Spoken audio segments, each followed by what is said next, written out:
Hey, how's it going, everyone? And welcome back to our NOS4A2 recap show titled NOS Recap 2. I am, of course, one of your hosts, Griffin Schiller, and I'm joined, as always, by my lovely co-host, Mr. Mike Johnson from Real School. Mike, how you doing? Good, buddy. Good. Looking forward to this one. We got another one. It's funny because you and I always chat about the episodes before we go on air, and then not in any detail, but somehow, I know this one's going to be a fun little conversation as well. It's gonna split the panel in two, literally. I mean, it's literally split in two right now because of the divider between us. But then also, that's just gonna happen. Which I'm a little surprised. I was thinking I was gonna like this one a little bit more. But maybe some of the reasons that I didn't like this episode as much is purely cosmetic and budget reasons. But anyways, we'll get into that a little bit later on. But guys, we're going to be recapping the latest episode of NOS4A2, obviously based on the novel by Joe Hill. We're talking about Season 2, Episode 5, titled Bruce Wayne McQueen. And essentially, Season 2 has been leading up to this point, which it feels like a fitting mid-season episode. And while it's shorter than I thought it was going to be, I feel like I wouldn't have wanted it to be any longer. You know, it's just kind of showing the altercation that happens, but not just that. It also kind of explores the relationship between Bruce and Wayne and Vic a little bit, which were the best parts of the episode, and I loved that. But before we get any more into the weeds, Mike, I want to get your overall impressions of this week's episode. Were you a fan? What'd you like? What'd you didn't like? All that good stuff. Definitely a fan, ironically, because last week I was going on a tirade of how I just kind of had enough of the certain pace of this show. I would say that, ironically, the pace is still kind of rearing its ugly head, so to speak, because it's mirroring what it did last season, where I would just be on the cusp of, okay, I can't take another episode that's like this. I can't take another episode that's just, all character development that doesn't really go anywhere. Because, God forbid you have character development that's really good for the show, which this show does. But often they'll also have character development, which to me is just like, it's a really slowly driven episode that ultimately doesn't really change things. And so I love episodes like this that have action pieces, not only because of my lack of attention span, but just the fact that, it actually typically will go somewhere. And so this was definitely their action piece of the season thus far. And so that's great because, it was kind of from start to finish, there were things happening and action and, so I was looking forward to seeing, okay, where are we going to be by the end of this episode? Because it felt, like you said, like a mid-season finale.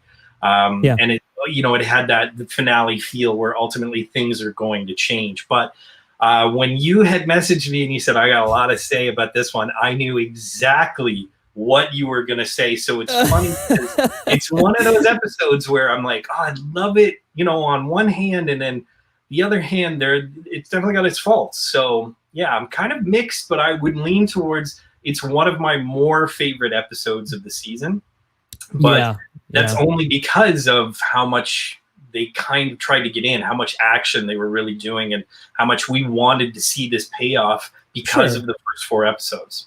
Yeah, and I totally get that. You're right. It is a very action-heavy episode, and I think based off of what they were trying to do, I like what they were going for. I don't think they hit the mark quite. They were just like a little bit off, which is the case for this whole show. It's so disappointing because it's like, yes, on paper, this is so good. And I love this. I love that it's like they're using the flashbacks in this moment of peril to contextualize and like kind of like shine a light on Vic and Wayne's relationship. I love that. In execution, I don't know why they kept cutting and replaying the same thing from the other perspective. It was just a weird structural decision that I think you could have conveyed the same information had you like, because it was like one of those things where it's like, okay, I like this at the start, and then I kind of got what they were doing, and I was like, this isn't working for me because, like, yeah, you're right. Okay, we're seeing the other side of what just happened, but I feel like you could have done that in a more traditionally structured manner, and it wouldn't have felt so like Forced. Forced, jarring. It was very like heavy-handed in its approach to storytelling, which is something I don't think I've ever really struggled with from this show. So that was bizarre. Well said. It was like, it was one of those things where had they just cut the episode normally and not kept going back, and then maybe like, okay, so we're at a good stopping point here for Vic. Let's like flip around and show like the Wayne stuff, but without it, like, I don't know, like they could have cross-cut between the two, the two characters, because that's basically what the whole episode is like we have Vic's side of the events that are going down at the lake house, and then we have Wayne's side of the events that are going down on the lake house. And I like how they really honed in on their POVs for the most part. There are other times when I think it kind of veers off from that, but for the most part, we are locked on those two. I just don't think that we needed to replay events from a different perspective. That felt really bizarre, and they could have like combined the two, the two arcs together, and that you still would have gotten the same thing. You still could have had the flashbacks in there. In fact, maybe what they should have done is they should have taken a page out of what they did for episode 2, which was, have the action and everything going on in the present, but then like flash back to the past for like what was going on with Vic and Wayne, and kind of like showcasing their relationship a little bit. That, to me, that sort of cutting and that structure that makes sense, and that would have been better suited, or not better suited. It was great. It was excellently done in episode 2. Mm-hmm. But I think it would have worked better in this episode than the structure that we got. Was that like distracting for you? 100, if not 1,000,000%. Yeah, completely agree with you, because when you have flashbacks like this, so I'm going to compare it to, I don't know if you'd call it a much more successful show, but certainly the first season of this show was The Affair, which did the same thing, right? Which gave you the kind of he said, she said vibe of the same story, but it wasn't the same story. So ultimately, it was so interesting because we weren't sure what was true, and we weren't sure if this was just opinion or whatever. It was a great format for the entire run of that show. Which obviously kind of deteriorated as it went along. But for this specific episode of this show, I felt they didn't bring anything new when they had a flashback. So like you were saying, there was so much overlap of the narrative of stuff we quite literally just saw. Because sometimes these cuts would happen about 5 minutes after.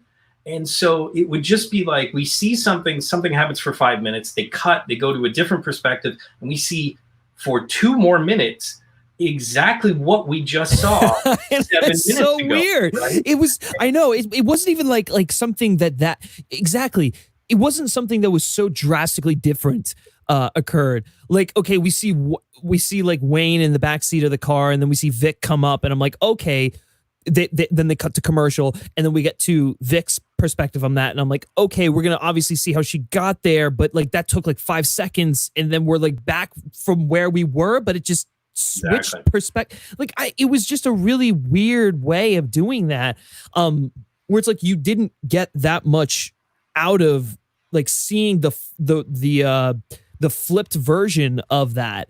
Yeah. So it just begged the question. It's like, why even structure it like that to begin with? Why like retread stuff, and then that's barely even necessary, that literally just happened, and then you get to I don't know. I mean, I'm just like, I'm running around in circles with this, but it was like one of those things that was like so distracting and so annoying, because when they did go into and I think you could have actually like and I said I liked the length of the episode. I did like the length of the episode, but had they made the episode longer, cut out the retread, and then instead of making the flashbacks vignettes, make them like actual flashbacks, show us more of like their relationship, because it's been one of those things where we didn't we haven't really seen the two of them together. We've seen moments, and we understand that Vic like loves her child very much, and we understand that like Wayne, for all intents and purposes, like he doesn't hate his mom, even though he like says stuff, and it's just like their relationship felt for most of the season, it felt very surface level. It's typical. I don't want to say forced, but like I don't know, maybe a little bit of that. And I feel like this, with what they were doing, it was the perfect opportunity to go in there, and while this intense action is going on, sprinkle in those flashbacks. Like when Vic's knocked out, have the next section of your episode be a flashback to when she's with her son on like the 4th of July or something like that they're exploring, and then cut back out of it and get into the action, and then like stop the retread and really just cut to the chase of what's going on in the present day. That, to me, that's the logical choice, because the vignettes are nice because they show you bits of emotion, and it's more of a feeling than it is like being I don't know, I don't want to say exposition, but just like I guess a traditional flashback. It's just more emotive, but I don't know, I don't think it really carried the same weight that a traditional flashback would have by the time that we get to the end of the episode. So by the time we get to the end of the episode and like Vic's all distraught in a hospital, I have just like it's gotten to the point of melodrama, and I've just I'm not buying any of it, and I'm just like, I've seen this before. It's the same shit over and over again, and I don't.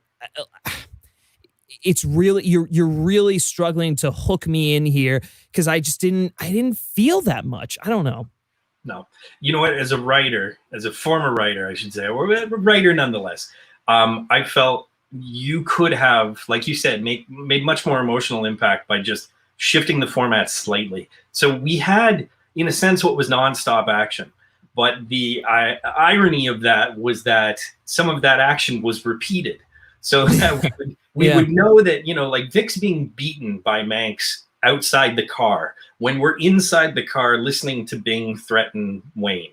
And we're just kind of like, okay, so, but did that add anything? So the way I would have done it, I'll say this, that particular one, I think added to Bing a little bit. It really didn't do anything for Wayne. But to me, I don't know. It was like, it's really, this season, I think, is doubling down more on Bing being basically just like a big dumb child. It was just like last, I don't know, and maybe it's the way that the novel kind of portrays it too, but last season he was unsettling. Like there was like he wasn't like a man child, but like he had those like little immaturities that were like creepy. And I feel like with this episode and like some of the stuff that I've seen like earlier on in the season, it's like his desperation has gotten to a point where he is literally like I don't know, like 6 foot, like whatever pound child with a beard. Like it just, it's a little bizarre, and like, it's creepy and it's unsettling, but like even that shtick is just becoming shtick to me. And I feel like it's gone overboard too much into the man-child territory, instead of like this guy that's like actually a really unsettling serial killer who has some social skills, because he had some social skills in season 1. In season 2, I feel like we've kind of just like ripped all of those out and thrown them away. Yeah. And so it's, I don't know. It was just like kind of a weird sort of thing there, Yeah, for sure. Yeah. And it again talks about the emotional impact of, what the writers are trying to do and what the show ultimately executes on. And all I was going to say is that basically, if you had set up the end of the show at the beginning of the show, and we've seen different shows do this. So now we see Chris is in hospital, Lou is in hospial. Vic is on the bed screaming, "Where's my son?"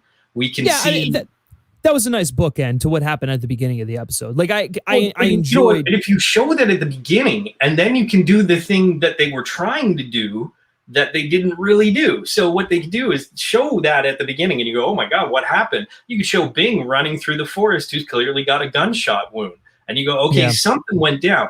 Throw the teaser up, okay? So then we get the creepy little da da da da. All right, the credits go by, and then we see one person's perspective. How did they get to the battle? You cut it off before the battle, then you go to the next person. So then it's like, oh, Wayne's perspective. How did Wayne get in the car? What happened when he was in the car with Bing? Then you throw it to the, you know what I mean? Because then you're setting it up, and by the time you get to the third act of the show, then you have the action piece. Then you have people shooting at one another, and you have all of this stuff. You Yeah. you already know that Vic's been beaten, and then she wakes up in the hospital, and we know exactly what had happened. And you can squeeze that stuff in with the flashbacks that you were talking about. I'm telling you, like, here I am, like a failed screenwriter, quote unquote, and part of me just goes, guys, like, you guys are getting paid for this, like, and it's so crazy that this show, in the discussions we've had about this, they're so patient with things sometimes that I felt this one, they were so impatient, specifically with items and with beats, narrative beats, character moments, that I go, man, if you just tweak that a little, that could have been a much more impactful episode. So no, I totally agree. Again, it's an instance of the show, like, when an episode is coming to play that's a really big and important episode, it's just right on the cusp, but it doesn't quite hit the mark. And not just and listen, this is all like structural. This is the way it's structured. It's like, utilizing actual flashbacks instead of vignettes, or like maybe a combo of both. I have no idea, but like it has nothing to do with the actors or like the story they're telling. Like, it's all, it comes down to the writing, unfortunately. And the other thing that just drove me, and listen, I can't fault the show for this. I can't fault, I don't know, it's probably budgetary constraints and whatnot, but even the action, man, just felt it was like, again, right on the cusp of actually being great, but like not quite like hitting the mark. It felt a little bit like a really low budget indie, I don't want to say student film, because it's better than a student film, but there were moments that I was like you gotta know your limits. Where's the? I know, it's just like, where's the money? Like, I want to see it, and I know that and I see it every time that we get these great body horror moments, the prosthetics. I really see them dumping the money in there. And like in Christmas Land, and like some of the VFX that come with those kids is really good. But like when the straight up action comes to play, like it just doesn't hit the mark. And I don't. Is it a directing thing? Is it just budgetary constraints? And there were just a few shots there that felt like they felt like they needed to use a Steadicam, and it didn't, like, it just felt cheap. And I was like, what are we doing here? I think that you and I discussed, and we should be honest with our viewers. When we talked about it, we said it's pretty clear they're not making Walking Dead money. And that is just one of those things where, like, maybe maybe it was just because the second season was a little bit up in the air as well, and we weren't sure if it was going to be renewed. That AMC doesn't have, it's kind of like a self-fulfilling prophecy, or the snake that's eating its own tail, because I feel if AMC had more faith in this, which they should, because again, it's just on the cusp. If they just gave them a little more funding at times, and they could, steal some of that Walking Dead money. What do they have, like 4 Walking Dead shows right now in a movie? I know, like, take some, like, come on. Exactly. Like, Jeffrey Dean Morgan's got his own like late night talk show on Fridays. You can't, take a little. Anyways, so and I love that guy too. But the fact is, I think if they were given a little bit more, they could do a lot more. So it's one of those things. It's just catch-22. So I don't know, man. It was really frustrating, and I feel like we're in some sort of cycle here. I didn't feel like, the other thing that kind of bothered me was, and I understand that deaths don't necessarily equal stakes. I'm well aware of that. But I also understand that we live in a post Game of Thrones world where it's like really hard for that not to be the case. Right. And you have something like the MCU, which has, famously been criticized for not having stakes and people linking those stakes to death. I don't think a character death automatically equals stakes, but to me, this would have been the episode to have a death. And, maybe if her dad died, it would have felt a little unfulfilled. So I get them maybe not going that route. Same thing with Lou, but I don't know, maybe another presence, maybe someone else was there and they would have died. Again, I'm not the screenwriter. I can't determine who should have died. I guess if I had to pull a name out of the hat, it would be her dad, but it just felt like that kind of episode where, like, maybe had something like that happened, or I don't know. Maybe I'm completely off on that, but if Lou being beaten up against the glass of the car wasn't the perfect visual metaphor for this show, I don't know what is, because it was basically him being beaten over the head repeatedly. And then I actually, when I was watching that, I went, uh-oh, because I thought this is it. I thought for sure. I was like, oh shit, they're gonna go there, and like that's ballsy. Yeah. And they didn't. And they didn't go there. And that's the show. They didn't go there. They were just what? No, didn't go there. Yeah. Okay. So I don't know. Do you think he would have? Do you think had he died, like it would have felt okay? Like it wouldn't have felt unfulfilled in a lot of ways? No, I think it would have been perfect. Ironically, I think it would have been really good timing for it. I think we've set Lou up now, and I mean, you and I have said this. I didn't like Lou in the first few episodes of the last season, or the last few episodes of the last season. And then I'm watching him and I'm going, oh, this guy's like a real actor and a real character, and he's invested, and you know what I mean? And he comes out so often as the noble character. And as we know, AMC loves killing off noble characters, because if you ever develop a conscience in Walking Dead, that's pretty much it. Done. If you're the voice of reason, you're the next one who dies. So yeah, it was one of those, like, this would have been a perfect impactful moment, because it would have also eventually, when she goes and gets Wayne back, it would have forced Vic to be the parent. She wouldn't have had any other choice. That's a good point. There would have been, and like you said, death doesn't necessarily equal consequences. We could have had Lou just leave the show. He could have just been like, that's enough, or I'm going to help you get Wayne, and then that's it. And maybe that's what they'll do eventually. But yeah, it's I think it would have been perfect. And the fact, I guess maybe they're going against any kind of predictability, because if we both had that moment where we went, oh, they're gonna go there, and then they didn't go there. Okay, good for them, but it would have worked. But I think it would have been that ending with her in the hospital with like her dad and Lou. Had Lou been dead, that would have like been real. I don't know. That would have been super impactful to me. That would have been so emotional, because like she kind of like if he were to have died, she kind of closed off her arc with him before she left to help out. Gosh, why am I blanking on her name? Maggie. Yeah, absolutely. Like it felt like they kind of came to a closure. They were like, they have an understanding. It felt like they were like, everything that had sort of been an issue, kind of like that lake scene when they're all playing in the water together. That was sort of like their like coming together moment. Yeah. And not just her and Lou, but her, Lou, and Wayne. Right. And I feel like, I mean, granted, in order for them to have killed him off here, maybe had they like given him a little bit more time in the episode. I don't know. Again, we're talking about like completely rewriting some stuff, but like, yeah, I don't know. That would have.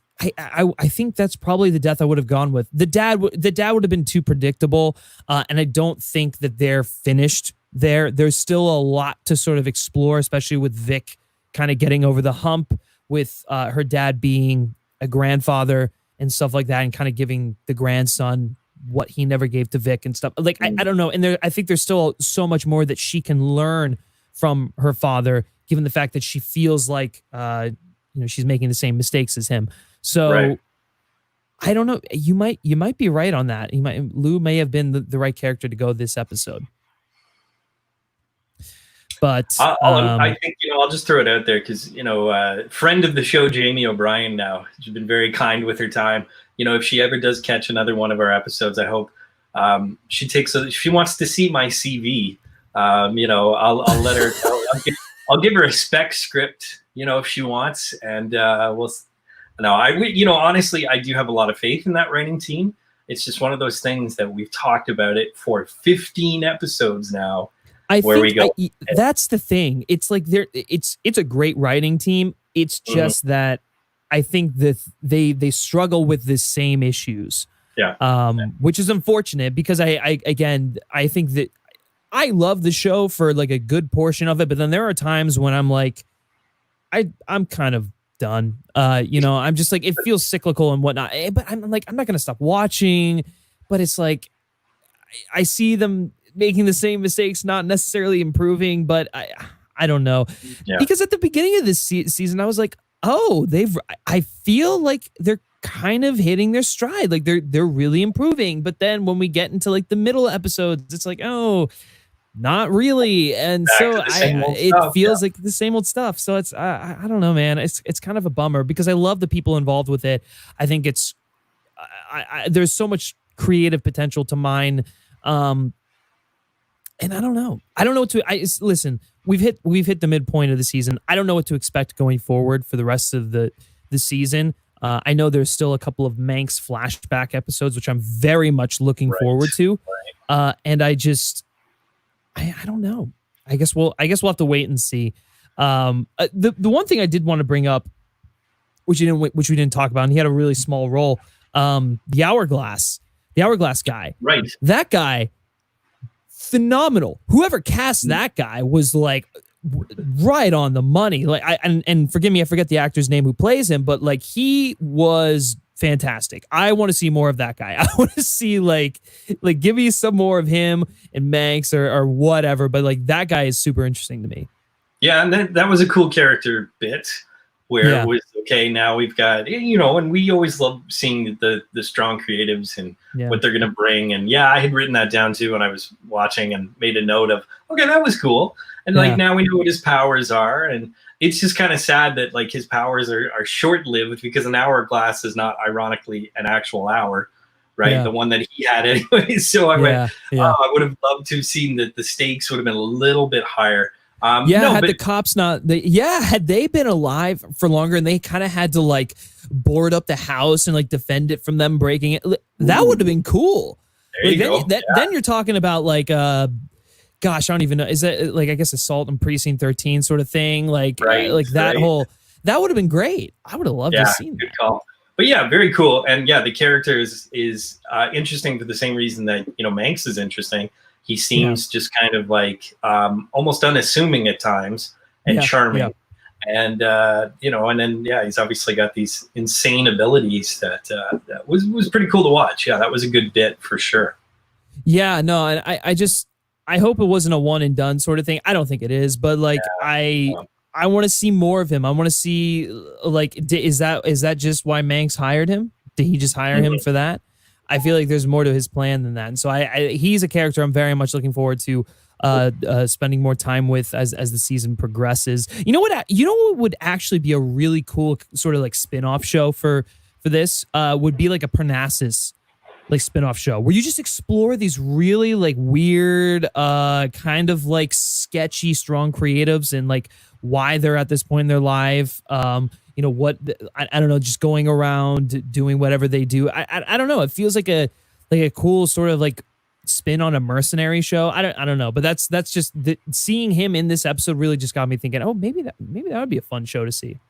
You could make it almost like a Twilight Zone type show. Yeah, you could. Where, we know, or it's kind of like the Conjuring universe too, where we know all of these figures that are within this one place, and then we get little episodes of that's not bad. Hey, AMC, are you listening? We got some great ideas. We want to pitch you. We just need Joe Hill and maybe Stephen King on board, and we're set. So yeah, absolutely. Well, listen, we've talked about this episode enough. I think we've really sort of ironed out everything here. Mike, what are your well, actually, before we go to your final thoughts, everyone, if you're watching this show, be sure to let us know your thoughts and opinions down in the comment section below. We want to hear from you. What are you thinking of season 2 so far? What did you think of this particular episode? Let's have a discussion down there. Mike, closing thoughts. What'd you think? Yeah, good. I mean, good. It was one of my favorite episodes of this season. Same problems that rear their ugly heads in every other episode, unfortunately. But, there were stakes, at least. We've talked about stakes throughout. Sure. I would also like to point out to you personally that it was hilarious that when you messaged me about this episode, you had a typo that said, was it the lakes of the lakes aren't high enough for the stakes? Because you meant the stakes aren't high enough. But you were like, the lakes I'm like, oh, that's a good pun on the episode. But the lake, anyways, that was the lakes fun. Aren't high enough. Yeah. But I mean, it's still a show that I continue to watch. it's still a show that I don't blame anybody if they choose to continue to watch. It's also a show that I don't blame anybody if they've had enough, if they just kind of go, nothing's happening. So it's just notoriously caught in perdition. It's just caught in that middle ground. And I would love to see the show break out for so many reasons. Sure. And like we said, it's the show, and Jamie O'Brien and a bunch of the people at AMC have been very kind to us. And I wish them the best. And I want to see that breakout success from this show. So no, for sure. I agree. Yeah, man, I don't know. This one didn't quite do it for me. It felt unfulfilling in a lot of ways. I saw the potential in it. I didn't like the structure. I liked the heart of it, what they were trying to get at. That was great. But yeah, again, structure, budgetary restraints, or constraints, whatever. Yeah, just kind of repeating the same sort of thing over and over again. Not necessarily in terms of like the story beats or whatever, but just like the same writing pattern, I guess. I was just really hoping that they would have, kind of ironed out some of those kinks that were an issue from season 1 in season 2. But, I don't know. Take it or leave it. The show is consistent. At least we can say that it's consistent at doing what it does. So I just hope that the rest of the second half of the season finds a way to be a lot better, really ends up winning me over again, because it I swear to God, it had me at the beginning of this season. Like I was really digging it. I was like, yes, this 1-2 punch of episode 1 and episode 2 are phenomenal. I love that. Give me more of that. And nothing's really been able to live up to those first 2 episodes, unfortunately. So yeah, I don't know. We'll see what happens. We still got next week, the week after, and so forth. So, but again, guys, let us know your thoughts and opinions down in the comment section below. If you like this video and you like our NOS4A2 recaps, be sure to give this video a like, share with your friends who watch the show and all that good stuff.